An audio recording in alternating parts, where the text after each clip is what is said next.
Hello, my friend. In today's episode, I'm speaking with gym owner and badass Matt Guffey, and we're talking about retention. Specifically, Matt's approach to retention is giving highly personalized gifts to his clients. So he walks through the strategy, how he does it, the results he's getting, so that you can do it too. So if that sounds useful, keep on listening, my friend.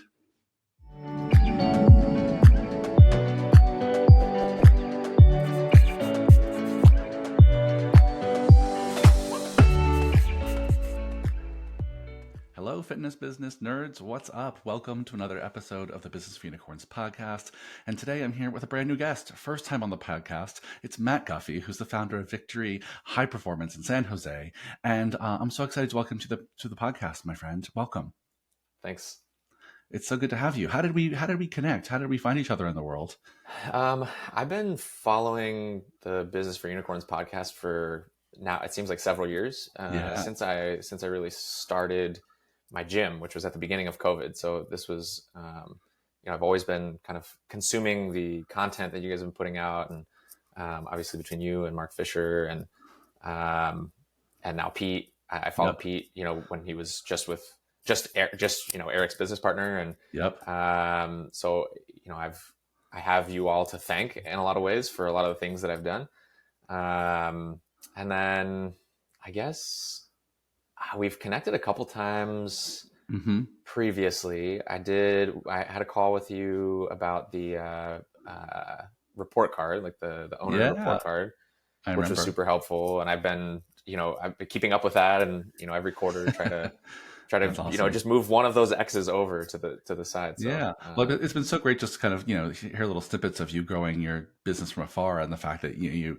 listeners, Matt reached out and was like, "Hey, I have some things that are going really well at the gym in terms of retention, and I'd love to just kind of share them with your listeners because they've really been working for me." And I was like, "Yes, I love that. I love that energy." So I love that so much that I want to say, listeners, if there's things that you are doing well at your gym that are really working for you, email me, michael@businessforunicorns.com, just like Matt did. I'd love to have you on the podcast and share some things that are working so that all of us can be inspired by it or steal it. And so thanks for doing that. Before we dive in, Matt, you just want to say a little bit about your gym in San Jose, a little bit of what you do there? Yeah, so we're a sports performance gym, and our main clientele is jiu-jitsu athletes.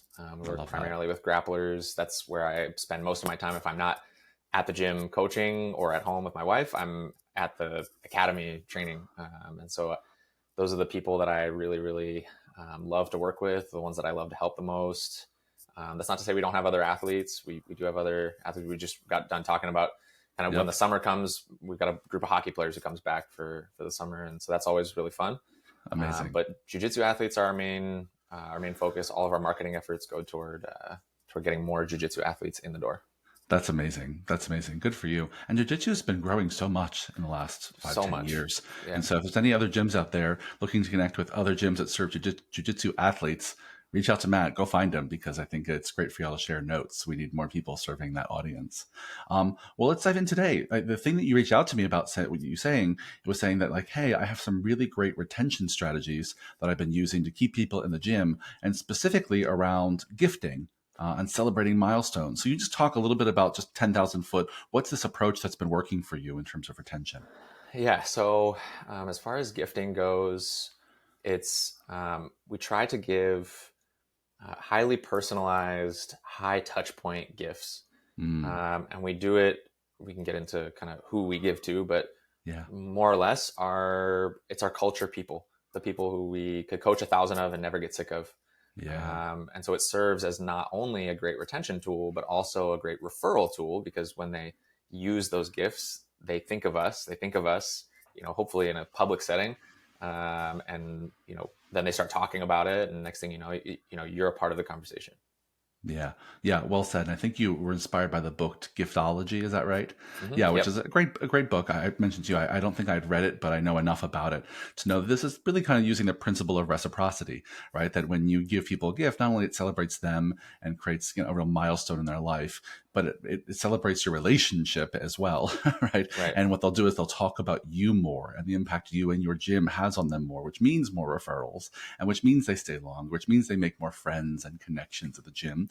So I think the premise of gifting, I think, is a principle we should all lean into more in terms of keeping people around. So can you just talk a little bit about when you first started to take action on this idea? What did it first look like? What were some of your first steps? Well, the first step is identifying who. And so we, Mm-hmm. we said it's our culture, people, you know, he talks about in the book, it shouldn't be everybody. There should Yeah, be a level of exclusivity there, where, because if everybody gets it, it kind of takes away from what takes away from um, the gravity of the situation, right? sure. And you want it to be, you want it to be heavy. And so we started to figure out who we were going to gift to. Well, we gift to more or less our top 5% of members, and Mm, that could be uh, from like how often they show up to the gym. It could mm-hmm. be how many referrals they've given. It could mean how active they are on social media. We work with a lot of athletes, and so they post a lot, and so there are a lot of different. It's not a science. There's definitely is. There are some people who they have no referrals, no social media at all, They're but just they just they're show up just every yeah, day, and they're they're just good great vibes. people, Yeah. and we love to have them there, and they're great in the gym. They're great for the culture, and so we'll gift to them. And then on the other end of the spectrum, there are people with 5, 6 referrals, and they're referral machines, and Hmm. so we gift to them, and so it's never quite. There's not a really clean or clear cut box that person fits in. But Got it. like I said, ultimately, it's the culture people. It's the people we want to coach more of, and those are the people that we gift to. Yeah, I think that's a really great way to think about a first step, Matt, is just get really clear about who are the kinds of folks that we want to celebrate and keep around. Who are the kinds of folks, if we multiplied them times 100, that we'd be so stoked to just train those folks in the gym. And I think even if it's not highly systematic, I think you are describing a bit of a system, which is you identified a few behaviors that you want to celebrate, a few Right. behaviors of showing up, having a great attitude, connecting and making friends with other people, being social, posting on social media, referring other people, right? Even if you start that list of what was it, 5 things, right? Yeah. That's a good start of a system. It doesn't have to be, as you mentioned, it doesn't have to be black and white. It doesn't have to be Right. we only give people who do all of those things, but there has to be some level of exclusivity to it because I imagine if you're doing highly personalized gifting, it takes some time and energy. So it can't be for everyone who ever posts on social media. It has to be for the Right. people, as you mentioned, the top 5%. So I think it's a great place to start. Once you were clear on who it was you wanted to give to, what was next for you? It's figuring out figuring out how much your allowance is to spend. Yeah, And so great. it's about 5% of their annual spend. Okay, So if somebody spends $1,000, your budget's $50. got it. Um, you know, ours, I would consider us one of the higher end gyms in San Jose. And so our price point is much higher, and therefore the budget is much higher. That being said, it doesn't have to be expensive things. Like, just because it costs a lot doesn't mean it means a lot. I Hmm. guess, if I were to backtrack just a bit, one of the things that we built into our system is building relationships with our members. And so we have a daily debrief form all our coaches have to fill out at the end, and on one of the questions on that form is, what did you learn about somebody today? You have to write out something that you learned that you didn't know before, so that we're constantly looking for information. We're trying to learn about these people's lives and make sure that they feel seen and heard, and they're not just a number. It's a family. And so um, we were talking about Well, I think what, spend. yeah, I think that thing that stands out to me about that I love so much, Matt, is that you really can't give highly personalized gifts if you don't know them in a personal way. Right? Right. You can't give a gift that you know will be meaningful to them, or even if it's a handwritten card, you can't write something into it that's really personal to them unless you know them personally. So I Right. love the idea that one of your kind of key standards for trainers is to every day learn something new about the people we work with. I think it's a great start, and it feeds directly into this strategy of giving highly personalized gifts. Yep. Yeah. So keep on going. Sorry.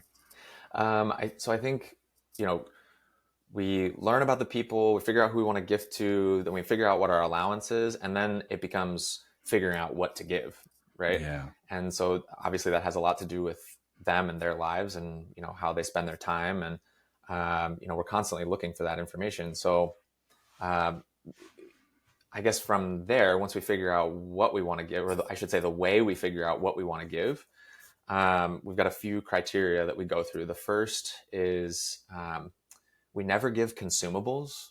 Hmm. So we don't give consumables because once they're gone, they're gone. Totally. Right? They're thought about Give once, somebody and some, yeah, box of chocolate and it's gone in 24 hours. Yeah. right. And everybody gives those things, and so Yeah. it doesn't stick out. Right. We never give what are called ABC gifts. So Mm. anniversaries, birthdays, Christmas. We try to avoid giving at those times because that's when everybody gives, and we want to make sure ours stand out. And then the third thing is we never give anything with our logo on it. Hmm. In the book, he talks about, if you give something with your logo on it, it's a gift for you. You're hoping they wear it and then they start talking about Yeah. your thing, right? It's not necessarily a gift for them. Also, if you've ever been to Goodwill, how many logos do you see in there that it's just chock full of shirts from businesses that either defunct or, people just, they forgot about them. Yeah. And so we never give anything with our logo on it. We try to give, if as best we can, we try to personalize it. We try to put their name on it because that's another thing you don't see get thrown away, Yeah. right? Things with people's name on it tend to stick around a long time. And we're looking for touch points. Ultimately, is how many times is this going to get used? So those are, I would say, the main criteria before we decide what it is we're going to give. And if it checks all those boxes, then it's a go. Yeah, I love those. Those are great criteria. Let me just repeat it back for our listeners if I can remember all of them. So nothing consumable, nothing that can be, eaten or used and thrown away quickly. Try not to give around anniversaries, birthdays, Christmas, kind of major holidays so you can stand out. Try not to put, your logo on it. If you can, put their name or something identifying with them on it, so they're more likely to keep it. I think I got them all. Did I miss one? The other ones were their name, high touch point. We're looking at like how Oh, many yeah. times are they going to use it? Great. Yeah. Something they're going to be using on a regular basis. Yep. Yeah, I see a lot of people giving away like Yetis these days. Yep. So it's like something someone will keep in their hand all day, every day, at their desk, in their car, right? That's the kind of vibe we're going for. Yeah. Yep. So let's give me some more examples. What checks all those boxes for you all? What are the kinds of things you're giving regularly? We've given so we at one point we had a golfer. We've had a couple of golfers actually, Mm-hmm. where they were jiu-jitsu people but who like to golf. Yep. And so what we did is we went to fairwayleathers.com. I think that may be from the book, Fairway Huh. Leathers, and we had a custom golf valuables bag. It's like a nice leather bag. We put it in his alma mater colors. He went to Humboldt State. So we're in his college colors. And then what we did was we turned a picture of him. It's a picture of him golfing. Yep. He just finished his swing, and we sent it to a designer on Fiverr and just had them make it a silhouette. And then we sent that over to Fairway Leathers, and we turned them into a logo. Basically, if you can think of like Amazing. the PGA Tour logo, Yeah. right? It didn't cost us much at all, right? I think the total spend was maybe $100, maybe $150. Yep. But he golfs twice a week, Yeah. and so that's Yeah. 100 touch points if you average it out. Yep. And then it's got his name on it, and nice like collegiate script, and I mean that's one example. And to spend $100 on someone I'm sure has spent thousands with you. Yeah, Right. exactly. It's just like such a no-brainer. Yeah, totally. Absolutely. We had one member, he's really into like the data and analytics and the wearables and stuff like that. So we got him a Whoop strap with his name on it. Nice. Right. So it didn't take a lot, right? We just listened to him. He was like, well, I'm really interested in like my sleep data and all that stuff. And I was like, man, like I wear Whoop. I like it. So why not? And so we put his name on it. And when he got it, he's like, this is the coolest thing anybody's ever got for me. Right. And that's 365 touch points. It's every day for him. We've given maybe another, I guess, a nuanced approach to this is giving to family members, or in this case, pets. It's like we had a member, she was our longest tenured member. She's sadly moved across the country, and so she doesn't train with us anymore. I should say she trains with us online, but she doesn't train in the gym with us. But she loved her dog, Ralph. She talked about her dog, Ralph, all the time. It's always on Instagram.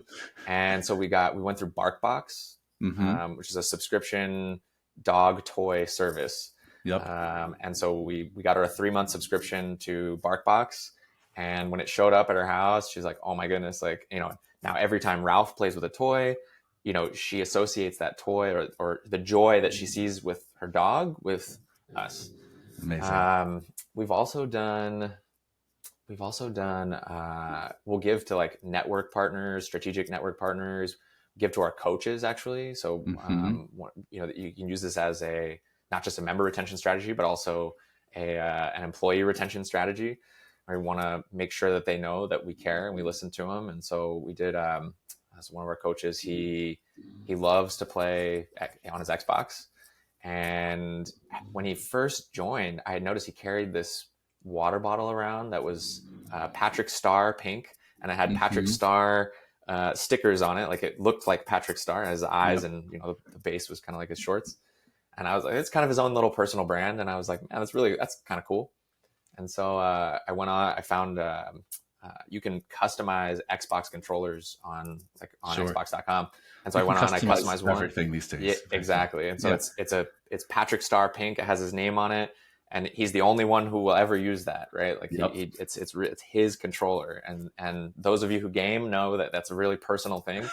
And so that's another example of looking for high touch point, Yeah. personalized Yeah. gifts that you can give. Yeah, those are all such great examples, Matt. And I can imagine, I'm sure our listeners can too, like as you're talking through and sharing this, I can imagine the reaction people have when they get these things that are highly personal, It's right? Like incredible. it's like the best Christmas gift ever from their gym, Yeah. right? I mean, Yeah. not even Nobody thinks of family that. members or friends, right? Like that you're going above and beyond to Yeah. really give them something highly personal. Little side note, this wouldn't be a good example of one to give, but I just learned literally last week that you can customize Oreo cookies. You Whoa. can go on Oreo's website and put like an image on an Oreo, change the flavor or color of the inside. Anyway, you can customize But you everything. know what, though? Even though it's consumable, for the right person, that could Oh, work. sure. If Yeah, it was of somebody who was course. like an Oreo fanatic, Yeah, right? Like that would be completely. cool. Yeah. We had one member. She would. I kept seeing her steal kettlebells so she could put her camera up so that she could film her lifts. And I just realized that that was really important to her. So I was like, I'm just gonna get Yeah. her a tripod. So I got her a tripod, and she was like, "This Yes. is the best day ever." I'm like, that's what she cares about, right? Yep. It didn't Yep. have to be this super elaborate, expensive thing. It Yeah. just had to be something that was dear to her, right? Yeah, yeah. So Well, I love all these examples. I think it's super clear. I'm sure to anyone listening that when you can go above and beyond like this, you create a connection with this person that really lasts forever. You create like loyalty that it will never die in many ways, right? And I imagine our listeners, if they have any objection to doing this, is I can hear them right now in my ear saying, "But who has the fucking time?" Like, who has the time to go and source these things, find these things, get these things designed? And so, like, how do you find the time, Matt? Um, well, like I said at the beginning, systemizing learning about your members is Mhm. really helpful because then it's just a Goes a part long of way. the day to day, Yeah. Yep. right? It takes several months this isn't something that you can just do tomorrow, right? Like this is a long process. It's a real slow burn. Um, where do I find the time? I don't know. It's a I kind of did, an unfair question, but I had to ask it because I know that's what the reaction is going to be. as things come up, we try to do it once a quarter if we Hmm. can. Great. Sometimes it's a little more often, sometimes it's a little less. It just depends on the person and who's due. So once a quarter, we'll sit down and we look through the member list and we're like, all right, like who's gotten a gift, who's due for one. Maybe it's nobody, maybe it's a Yep. couple people, and we have to spread it out. So I think if you just sit down once a quarter and think about it, just think for spend. It doesn't take that long if you really Hmm. know the people, it'll come Yep. to you pretty quick. Um, and then systemize it. So in our SOP document, we have how to make all of those things in the event that we want to make something like that for somebody else. We've Great. given away at this point several golf bags, Yep. and now it's easy because you just go on You've there got a and it's already process. Yeah. done. I know exactly where to go on Fiverr. I know exactly where to go, to get the things done. And so now it's simple, but Yeah. I would say once a quarter or so, just sit down for 15, 20 minutes and think about the members that mean the most to you. Yeah. Not that anyone means more than another. They all Yeah. mean something, right? Like But are it's meaningful using that criteria you mentioned earlier, exactly, which is they're real cultural influencers in the gym in some way. They bring exactly. people in, they keep people there, they build connection. I think it's so smart. And I love making it kind of just a quarterly ritual. A lot of our listeners and a lot of our Unicorn City members do like a quarterly planning process. Hmm. And so this could be a great thing just insert in your quarterly planning agenda. Or if you have regular team meetings, this can be a part of a team meeting just once a quarter. Or if you don't have any of those things, just a reoccurring calendar on your appointment. I Yep. said that backwards. A reoccurring appointment on your calendar every quarter, just, Yeah. 15, 20, 30 minutes just to sit down and think through. I will say this, that in my imagination, remind me, your model at the gym is what? Your one-on-one training, small group, Semi-private, small group personal semi-private. training. Gotcha. Yeah. Yeah. So I think when you're doing one-on-one or small group, this is, exactly what you mentioned. I think is a no-brainer, easy approach. I think the one thing I'll share is that we have a lot of listeners who are large group, and in large group, you don't always have the ability to know people at that level. You won't always know people as deeply. Some of us do, and some clients stay around for so long, you absolutely can get to know them. And so, what do you say to those folks who have maybe a large group, maybe with a little bit more turnover, where you don't have as much one-on-one time? Can the same thing work? You think?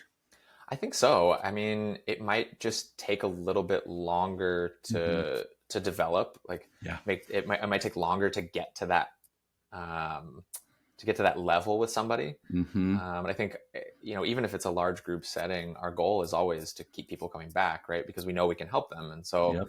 um, you may just have to, uh, yeah, you may not be able to go as personalized, but as long as it's something that people are going to use a lot and Yeah. think of you, like you mentioned earlier, like the Yeti, right? That's a pretty Yeah. simple one. It's something that Yeah. everybody uses.